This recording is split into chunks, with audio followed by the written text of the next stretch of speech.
Bismillahirrahmanirrahim. Assalamu alaikum dear students. Welcome in online classes. Today is our chapter number 2, which is banking system and kinds. ठीक है, इससे पहले हमने chapter number 4 पढ़ा था bank accounts, और आज हम देखेंगे बैंकिंग सिस्टम एंड काइंड्स. ठीक है, बैंकिंग के सिस्टम कौन से होते हैं और काइंड्स कौन कौन सी होती है. कंटेंट हैं आज इस चैप्टर के: kind of banking by functions, kind of bank by ownership, department of banks. Kind of banking by functions, हम काइंड फंक्शंस के हिसाब से देखेंगे कि बैंक कौन कौन से फंक्शंस परफॉर्म कर रहा है. ठीक है, kind of bank by ownership, इसके अंदर कितने ओनर्स हैं उस हिसाब से हम देखेंगे. डिपार्टमेंट ऑफ बैंक्स, बैंक्स के कौन कौन से डिपार्टमेंट हैं, ये 3 चीज़ें हम देखेंगे इस चैप्टर के अंदर. Kind of bank by function, पहले हम इसको डिस्कस कर लेते हैं कि बैंकिंग सिस्टम क्या होता है. बैंकिंग सिस्टम 2 तरह के होते हैं, एक आपके पास कन्वेंशनल होता है और एक इस्लामिक होता है, जिसको कमर्शियल बोलते हैं या हम इस्लामिक बोलते हैं. एक को कमर्शियल में आपके पास जो है वो इंटरेस्ट बेस्ड होता है और इस्लामिक जो है इंटरेस्ट फ्री होता है. ठीक है, तो banking system is a group of organisation और institution that provide financially services. ये मेन चीज़ है आपके पास जो मैंने रेड से लिखा हुआ है कि फाइनेंशियली सर्विसेज जो प्रोवाइड कर रहा है किसी भी पब्लिक को, that is called banking system. ठीक है, फाइनेंशियली सर्विसेज जो है वो बैंक प्रोवाइड करता है. Okay, bank accept money from the public and invest that in a safe way. Bank आपके एक्सेप्ट करेगा डिपॉजिट को, मनी को, कैश को, और वो पब्लिक के, और वो इन्वेस्ट करेगा इन अ सेफ वे. ठीक है, सही तरीके से वो कहीं ना कहीं इन्वेस्ट करेगा. उस इन्वेस्ट से आपको क्या मिलेगा? Bank return the money to the public through the draft, order and cheque. अगर आप चाहें तो अपने कैश को विदड्रॉ कर सकते हैं by the cheque, by the order, by the demand draft, pay order. ठीक है, तो आप किसी सूरत में अपने कहीं पे ट्रांसफ़र कर रहे हैं या आप खुद विदड्रॉ कर रहे हैं तो वो रिटर्न आपको मिल सकता है. ठीक है, अब डिपेंड करता है कि रिटर्न कुछ अकाउंट्स पे, हमने अकाउंट्स की जैसे बात की थी, सेविंग अकाउंट्स पे आपको रिटर्न मिलता है. करंट अकाउंट में आपको सेम जितने आपने कैश रखवाई है, डिपॉजिट करवाई है, उतने ही पैसे आपको वापस मिलेंगे. तो कुछ अकाउंट्स के अंदर आपका इंटरेस्ट बनता है, कुछ अकाउंट्स के अंदर इंटरेस्ट आपका नहीं बनता है. अब function by bank, central bank का फंक्शन कौन सा होता है? ठीक है, सेंट्रल बैंक कौन सा फंक्शन परफॉर्म करती है? It's a bank which is responsible for financial and economic stability of the country. ठीक है, ये वो बैंक है जो रिस्पॉन्सिबल है किस चीज़ के लिए? फाइनेंशियली या economically stability of the country, country की फाइनेंशियली या इकोनॉमिकली स्टेबिलिटी देखेगी. It offer services to state and banking industry. ये बैंकिंग इंडस्ट्रीज़ को कुछ सर्विसेज भी ऑफर करती है. ठीक है, तो इसको बोलते हैं हम bankers bank. Central bank, Pakistan का central bank state bank of Pakistan है, जो कि कम्प्लीटली रूल्स अप्लाई किस पर करते हैं? कमर्शियल बैंक्स पे, या बैंक जितनी भी बैंकिंग है बैंकिंग सेक्टर के ऊपर.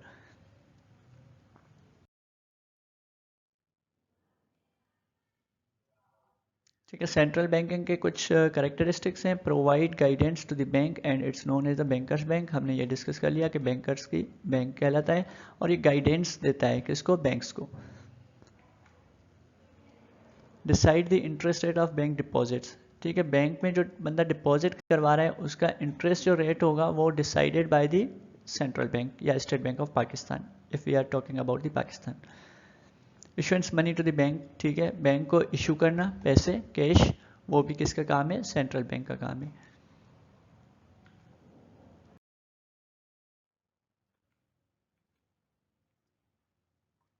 Central bank state bank of Pakistan है. ठीक है, स्टेट बैंक ऑफ पाकिस्तान को हम सेंट्रल बैंक कहते हैं. It was establish in on 1 जुलाई 1948 इन कराची. ठीक है, ये इस्टेब्लिश कब हुआ था? 1948 में, 1 जुलाई को. अब function of state bank of Pakistan. State bank of Pakistan के फंक्शंस कौन कौन से हैं? The State Bank of Pakistan perform the following functions: regulate the banking system in Pakistan.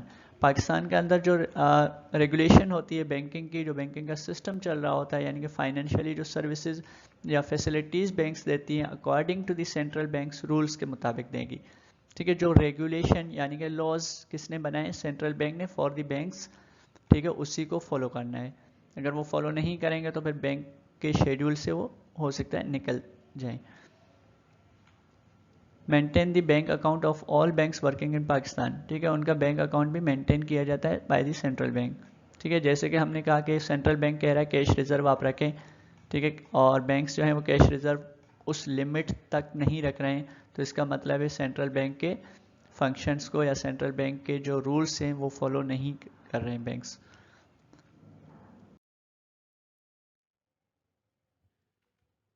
Industrial banks grant loan in specific industries. ठीक है, industrial banks जो होती हैं वो ग्रांट करती हैं, लोन देती हैं किसको, स्पेसिफिक इंडस्ट्रीज को। ठीक है, अब डिपेंड करता है कि वो इंडस्ट्री की वर्किंग क्या है, उस इंडस्ट्री की, उस कंपनी की पोजीशन क्या है। पोजीशन का हमें कहाँ से पता चल जाएगा, फाइनेंशियल स्टेटमेंट से। ठीक है, फाइनेंशियल स्टेटमेंट से कैसे पता चलेगा कि इसके पास, इस स्पेसिफिक कंपनी या इंडस्ट्री के पास जो है वो अपनी लायबिलिटीज़ इसके ऊपर कितनी है, इसके अपने एसेट्स कितने हैं और इनका अपना कैपिटल कितना है। अगर एक इंडस्ट्री या एक कंपनी या फॉर एग्जांपल उसके ऊपर लायबिलिटी ऑलरेडी बहुत ज़्यादा है, तो क्या इंडस्ट्रियल बैंक उसको लोन देगा, नहीं देगा। ठीक है, तो इस तरह से कंपेयर करते हैं हम, रेशो कंपेयर करते हैं कि लायबिलिटी या डेट्स का रेशो क्या है, कैपिटल का रेशो क्या है। ठीक है, अगर कैपिटल का रेशो ज़्यादा है और लोन का रेशो कम है डेट्स का, तो हो सकता है, मे भी पॉसिबिलिटी है कि वो लोन प्रोवाइड कर दें इंडस्ट्री को। फर्नीचर मैन्युफैक्चरर में establish an industrial bank as a mean of handling the financing of the purchase of their product. ठीक है, अगर कोई भी आपके पास कोई इंडस्ट्री कोई बना रहा है, ठीक है, एक फर्नीचर इंडस्ट्री है, तो फर्नीचर की क्या डिमांड है, फर्नीचर इंडस्ट्री की क्या पोजीशन है, उस पोजीशन को देख के इंडस्ट्रियल बैंक जो है वो लोन प्रोवाइड कर देगा।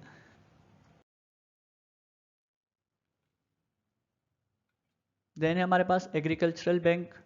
Agricultural bank are primary meant for financing agricultural and rural development activities. Rural की जो डेवलपमेंट एक्टिविटीज़ होती हैं वो क्रॉप्स होती हैं, ठीक है, वो एग्रीकल्चर होता है, वो एनिमल्स होते हैं। तो एग्रीकल्चरल बैंक जो है वो ज़्यादातर किसके ऊपर फोकस, प्राइमरीली फोकस किसके ऊपर करता है, एग्रीकल्चर के ऊपर। ठीक है, एग्रीकल्चर कहाँ पे होता है, रूरल एरियाज़ में होता है, तो रूरल एरियाज़ को वो फाइनेंसिंग करेगा। ठीक है, रूरल एरियाज़ में ज़्यादातर वो लोन देते हैं। एग्रीकल्चरल बैंक या एग्रीकल्चर बैंक, ज़रई तरक्याती बैंक जिसको बोलते हैं हम, एक एग्जांपल है इसका ज़रई तरक्याती bank. A kind of bank lending money to farmer or cultivator for longer time period and charging them lower interest rate than other kind of bank। क्या मतलब है इसका, काइंड ऑफ बैंक लैंडिंग, ये जो है वो लोन प्रोवाइड करती हैं बैंक्स, ठीक है, किसको, फार्मर्स को और कल्टीवेटर्स को, ठीक है, लॉन्गर टाइम पीरियड के लिए, एंड चार्ज करती है lower interest rate than other kind of bank. बाकी बैंक से लोन क्या करेगा, कम चार्ज कर देगा। ठीक है,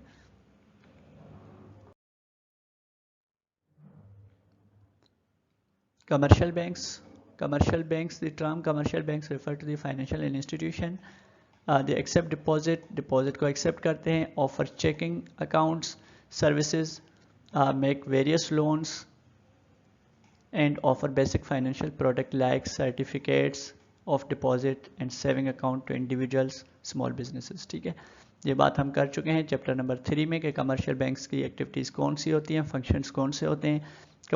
कमर्शियल बैंकिंग के दो फंक्शंस होते हैं, एक आपके पास प्राइमरी होता है और एक आपके पास सेकेंडरी फंक्शन होता है।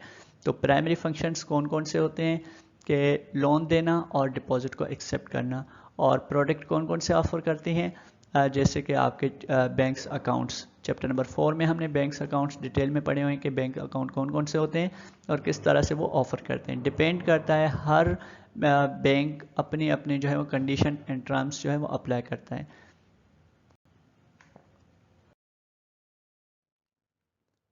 सेविंग बैंक्स जिस तरह से हमने सेविंग अकाउंट्स पढ़ा था, ठीक है, फाइनेंशियल इंस्टीट्यूशन है ये भी, दैट गैदर या कलेक्ट, ठीक है, ये क्या करता है, कलेक्ट करता है savings, paying interest to saver. ठीक है, आपको अगर सेविंग अकाउंट खुलवाना है तो सेविंग बैंक में आप सेविंग अकाउंट खुलवा सकते हैं। इससे आपको क्या मिलेगा, इंटरेस्ट मिलेगा जितना आप अमाउंट सेव कर रहे हैं। It's channel the saving of individual who wish to consume less. अब सेविंग कब हमारी होती है, जब हमारे पास जितने भी पैसे होते हैं उसमें से हम कंज्यूम करें लेस। ठीक है, कंज्यूम हम करेंगे लेस तो हमारे पास टोटल इनकम में से, हमारे पास ये इनकम है, इनकम से हम कंज्यूम कम करेंगे तो हमारे पास क्या आ जाएगा, सेविंग आ जाएगी। ठीक है, ये बंदा सेविंग कर रहा है। फॉर एग्जांपल जिसकी इनकम ज़्यादा है और कंज्यूमिंग कम है तो वो सेविंग करेगा। अगर इसी को हम ये कहें कि इनकम आपकी कम है और आपकी कंज्यूमिंग ज़्यादा है, ठीक है, कंज्यूमिंग ज़्यादा है तो आपके पास क्या आ जाएगा, आपके पास डेफिसिट आ जाएगा। जब डेफिसिट आपके पास बनेगा तो आप लोन लेंगे। तो कमर्शियल बैंक्स क्या करती हैं, या सेविंग बैंक्स, जिनका जो सेविंग करवाते हैं उसी में से जिसको ज़रूरत होती है उनको लोन प्रोवाइड करते हैं। ठीक है, जो यहाँ पे अगर लेस कर रहा है कंज्यूम तो ये सेविंग हो जाएगी, और मोर करेगा तो लैंडिंग हो जाएगी। Borrower who wish to spend more, ठीक है, जो बारोवर है वो विश क्या करेगा, स्पेंड मोर। ठीक है, ज़्यादा वो खर्च करेगा, ज़्यादा खर्च करेगा तो उसको कैश की क्या ज़रूरत ज़्यादा पड़ जाएगी, तो वो जाहिर सी बात है लोन लेगा। This function is serve by the saving deposit departments. ठीक है, ये जो सर्विस है वो कौन ऑफर करता है, सेविंग डिपॉजिट डिपार्टमेंट करता है। ठीक है, मॉर्गेज बैंक, मॉर्गेज का मतलब होता है गिरवी करवाना। ठीक है, तो मॉर्गेज बैंक कौन से होती है, mortgage banks is a bank with a specialization in lending the money against the mortgage of any specific securities. ठीक है, कोई भी आप स्पेसिफिक सिक्योरिटीज़ जो है वो रखवाएंगे बैंक के अंदर, और उसके बिहाफ पे बैंक आपको क्या करेगा, लैंडिंग मनी, ठीक है, लोन आपको प्रोवाइड करेगा अगेंस्ट किसके, अगेंस्ट सिक्योरिटीज़ के। अब इसके अंदर बहुत सारी चीज़ें आ जाती हैं। आपने फॉर एग्जांपल आपने बिल्डिंग मॉर्गेज करवा दिया, ठीक है, आपने शेयर्स मॉर्गेज करवा दिया। सिक्योरिटीज़ का मतलब होता है शेयर्स। ठीक है, सिक्योरिटीज़ का मतलब होता है शेयर्स या ऐसी सिक्योरिटी जो आपके लिए इम्पोर्टेंट है। ठीक है, अकॉर्डिंग टू द लोन, अगर लोन की जितनी आपकी वैल्यू है उस हिसाब से आपसे मॉर्गेज करवाया जाता है।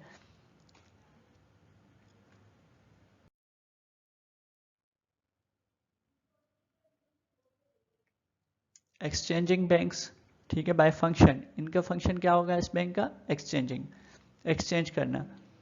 Exchange bank are bank which facilitate foreign exchange transaction. ठीक है, जो फॉरेन ट्रेड हम करते हैं, फॉर एग्जांपल डॉलर को चेंज करना है किसमें, रुपीज़ में, तो यहाँ से हम एक्सचेंजिंग करवा सकते हैं इस बैंक से, एक्सचेंज बैंक से, अपनी करेंसी को किसी और करेंसी में। ठीक है, मनी चेंजर जैसे होते हैं, ये भी एक टाइप ऑफ बैंक एक्सचेंज है कि वो हमारी करेंसी को क्या करते हैं, एक्सचेंज करते हैं, हमें एक फैसिलिटी देते हैं। ठीक है, लेकिन इनको क्या फ़ायदा मिलेगा, इनकी एक चार्जेस होती है, वो चार्जेस अपनी माइनस करते हैं, डिडक्ट करते हैं हमारे अमाउंट से। Kind of bank by ownership, ठीक है, kind of bank by ownership by functions हमने पढ़ी। फंक्शन में हमने सेंट्रल बैंक पढ़ा, कमर्शियल बैंक, एग्रीकल्चरल बैंक पढ़ा, ठीक है, मॉर्गेज बैंक पढ़ा। तो डिफरेंट बैंक्स के फंक्शंस पढ़ेंगे, हर बैंक का फंक्शन क्या क्या है। अब हम पढ़ेंगे kinds of bank by ownership. ठीक है, ओनरशिप के हिसाब से बैंक्स के काइंड कौन कौन सी हैं।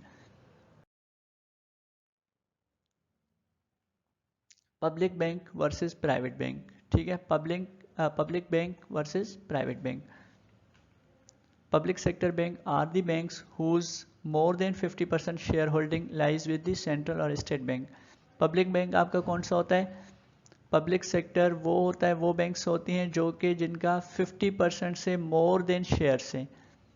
ठीक है, lies with the central bank, यानी कि आप कहेंगे सेंट्रल बैंक या स्टेट गवर्नमेंट या गवर्नमेंट के पास क्या है, किसी भी कंपनी के फॉर एग्जांपल या किसी भी बैंक के 50% से ज़्यादा शेयर्स हो, होल्ड कर रहा है shares, that is called public company. ठीक है, अगर फॉर एग्जांपल 100 शेयर्स हैं तो 50 से ज़्यादा होने चाहिए, आपके पास 59% क्या है, शेयर्स हैं गवर्नमेंट के पास, किसी भी कंपनी के या किसी भी बैंक के, और 59 60 हैं, अगर ये 60 हैं तो ये 40 बन जाएंगे। ठीक है। तो 60-40 का रेशियो हो, 59-49 का 39 का रेशियो हो, वो हमारा क्या कहलाएगा, पब्लिक बैंक या पब्लिक सेक्टर कहलाएगा। ठीक है। Private sector bank are the banks whose majority of stake in held by the private corporation और इंडिविजुअल। ठीक है। एक बंदा इंडिविजुअल है जिसके पास 70% शेयर्स है किसी भी कंपनी, किसी भी बैंक के, और 30% जो है वो गवर्नमेंट के पास है। तो ये बैंक कौन सा कहलाएगा, ये प्राइवेट बैंक कहलाएगा या प्राइवेट सेक्टर कहलाएगा। फॉर एग्जांपल यहाँ पे हम यूज़ कर सकते हैं कंपनीज के लिए भी, बैंक्स के लिए भी। तो पब्लिक के अंदर 50% से ज़्यादा शेयर्स होने चाहिए, और प्राइवेट के लिए जो प्राइवेट बंदा है, इंडिविजुअल है या कॉरपोरेशन है या कंपनी है, उसके पास शेयर्स क्या होने चाहिए, ज़्यादा होने चाहिए। ठीक है। तो उसको हम public banks versus private bank में डिफ्रेंशिएट करते हैं। Nationalised bank, nationalised bank is owned by the government. वो बैंक्स जो गवर्नमेंट के अकॉर्डिंग या गवर्नमेंट चलाती हैं, उनको हम बोलते हैं नेशनलाइज्ड, कौमी बैंक्स। ठीक है। Private sector banks are nationalized to increase the overall economy of the country. कोई भी चीज़ गवर्नमेंट क्यों अपने पास जो है वो रजिस्टर करवा देती है या खुद नेशनलाइज्ड करवा देती है, ताकि उनकी इकोनॉमी स्टेबल हो जाए। ठीक है। इकोनॉमी किस तरह से स्टेबल हो जाएगी, जब वो फैसिलिटीज़ देंगी गवर्नमेंट अपने इदारे को या अपनी बैंक्स को या अपनी तरह से। ठीक है। तो इसलिए इकोनॉमी हमारी बेटर हो सकती है।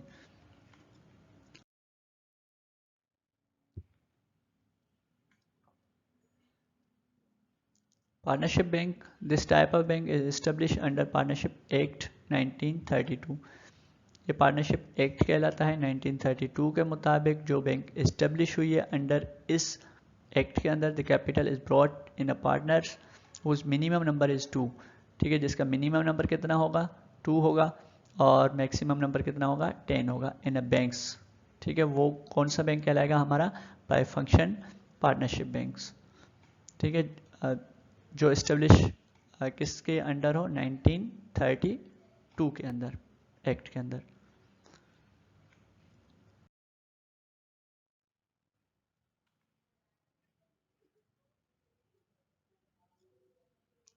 Statutory bank. This category bank come into existence under the stages of legislative assembly in Pakistan.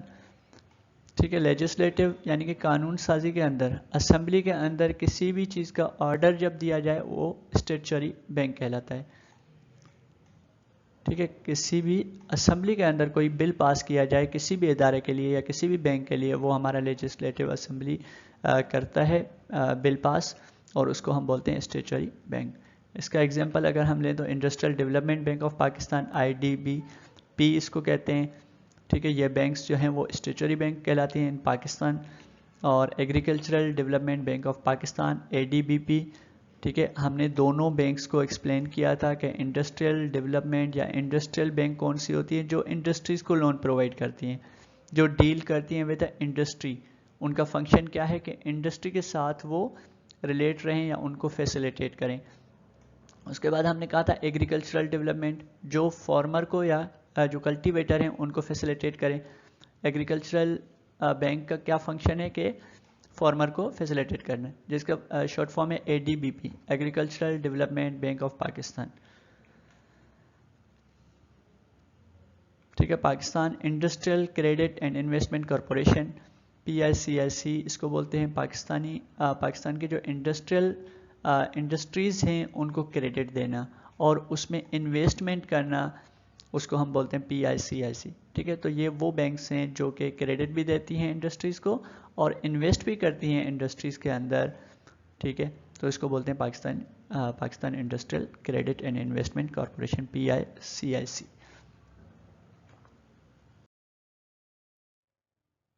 Chartered bank, chartered bank, a bank may be organized as a chartered bank which is formed by the order of king or queen of a country। ठीक है। कोई king है या queen है of the country, ठीक है, वो order कर रहा है कि ये बैंक आप बनाएं या ये इदारा आप बनाएं, तो वो चार्टर्ड बैंक कहलाएगा या चार्टर्ड इदारा कहलाएगा। ठीक है। बैंक ऑफ इंग्लैंड इसका क्या है, एग्जाम्पल है।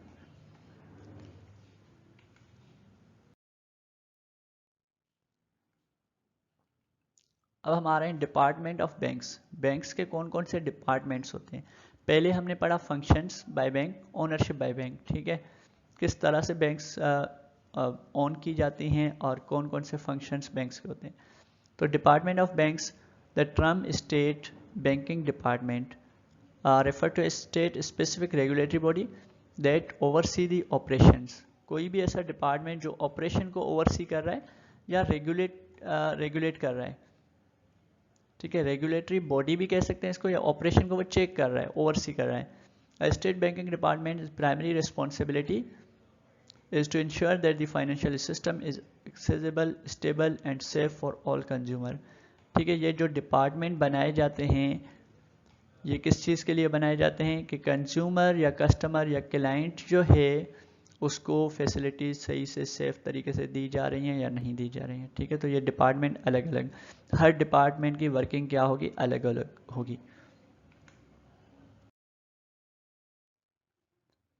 फर्स्ट नंबर है हमारे पास कैश डिपार्टमेंट। ठीक है, cash department is one of the most important department in any bank. ठीक है, कैश की इंपॉर्टेंस ज़्यादा होती है, ये लिक्विड एसेट्स होता है। ठीक है, इसके लिए कैश डिपार्टमेंट बनाया जाता है जिसमें क्या होता है, cash department as the name suggest deals with the cash that is either inward or outward. यानी कि कैश को मैनेज किया जाएगा, जो इनवर्ड का मतलब है डिपॉजिट हो रही हैं आपके पास, और आउटवर्ड का मतलब है जो आपसे आउटफ्लो हो रही है।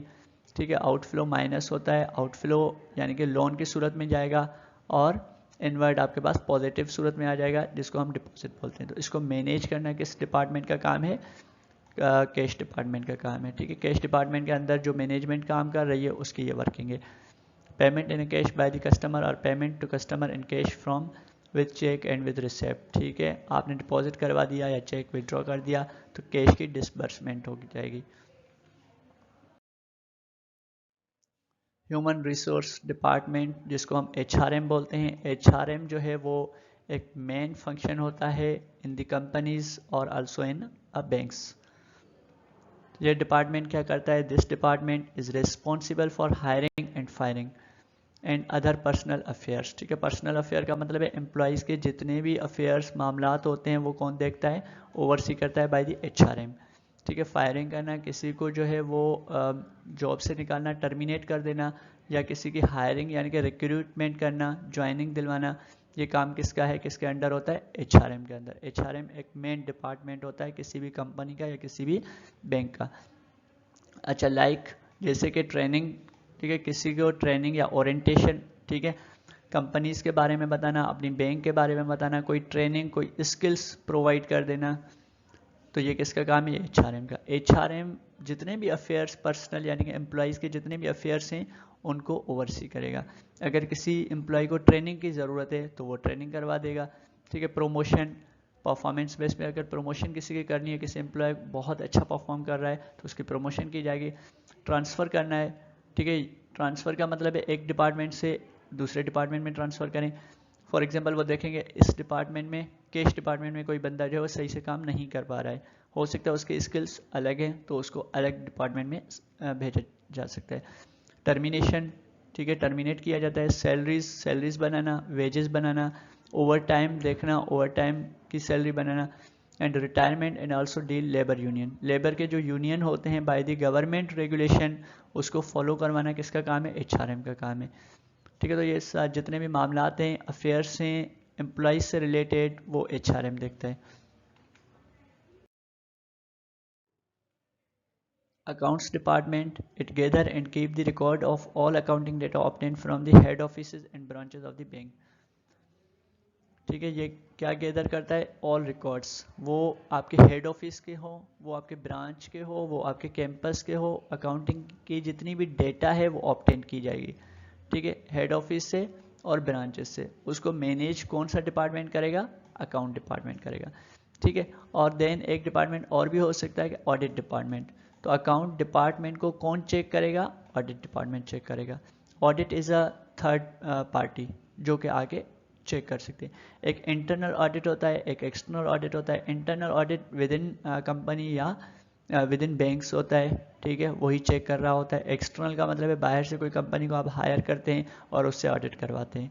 ठीक है। तो अकाउंटिंग की डेटा को कौन चेक करता है, कौन क्रॉस चेक करता है? ऑडिटर करते हैं, ऑडिटिंग डिपार्टमेंट करता है। Audit is one of its function that come in its purview, ठीक है। रिव्यू कौन लेता है? ऑडिटर लेते हैं, ऑडिट डिपार्टमेंट लेता है।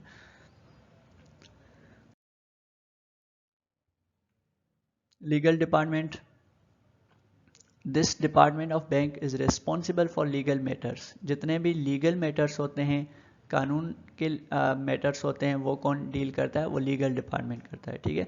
Of the bank it's a function included interpretation of banking and government laws. कौन सा गवर्नमेंट का लॉज न्यू आया है, पुराना आया है, किस तरह से इसको फॉलो करना है, रूल्स को अप्लाई करना है, वो किसका काम है? लीगल डिपार्टमेंट देखता है। And their enforcement it deals with the court matter. Court का कोई भी मैटर हो जाएगा, कोई भी केस हो जाएगा, तो वो भी कौन डील करेगा? लीगल डिपार्टमेंट करेगा। It prepare legal suits against defaulter, ठीक है। कोई डिफॉल्टर है, आपको लोन नहीं दे रहा है, तो उसके लिए जो सूट होगा, केस, वो भी कौन करेगा? लीगल डिपार्टमेंट करेगा, क्योंकि उसको कानून का पता होता है। And act as a respondent to any lawsuit filed against, ठीक है। आपके ऊपर कोई केस हो रहा है या आप किसी पर कर रहे हैं, तो वो पूरे मामलात कौन देखेगा? लीगल डिपार्टमेंट देखेगा। Public relation department, PR relation, PR department जिसको बोलते हैं, it goes for making and maintaining good relation. इसका काम क्या होता है? गुड रिलेशन बनाना। किसके साथ good relation banana?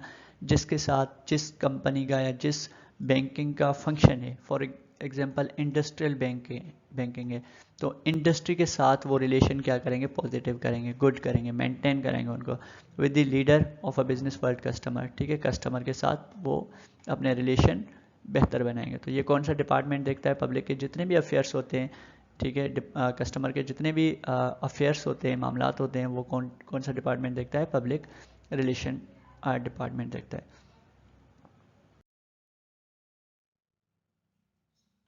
Security department, this department is responsible for security. ये जो डिपार्टमेंट होता है वो रिस्पॉन्सिबल किस चीज़ के लिए होता है? सिक्योरिटी के लिए, ठीक है। सिक्योरिटी किसको प्रोवाइड करेगा? Property of the bank, bank की जितनी भी प्रॉपर्टी है उसको सिक्योरिटी प्रोवाइड करेगा। इट प्रोवाइड सिक्योरिटी सिस्टम, ठीक है। ये डिपार्टमेंट पूरी सिक्योरिटी सिस्टम एक प्रोवाइड किया जाता है, ठीक है। ये डिपार्टमेंट पूरी सिक्योरिटी को, सिस्टम को प्रोवाइड करता है in a banks. And send armed guard in a branches. Armed guard जो हैं वो ब्रांचेस में भेजे जाते हैं इस डिपार्टमेंट के through. And take all such measure necessary for the safety. और जितने भी मेजरमेंट हैं नेसेसरी हैं बैंक की सेफ्टी के लिए, वो प्रोवाइड किए जाते हैं सिक्योरिटी डिपार्टमेंट से। Of the an asset of bank, bank की एसेट्स के लिए, ठीक है। बैंक के जितने भी एसेट्स हैं उनके लिए सिक्योरिटी डिपार्टमेंट जो है वो रिस्पॉन्सिबल होता है, और वो जो है वो देखता है। That's it. कोई भी अगर आपको सवाल हो तो ऑनलाइन आप पूछ सकते हैं, आपको आंसर करेंगे इंशाल्लाह। दैट्स इट, थैंक यू, अल्लाह हाफिज़।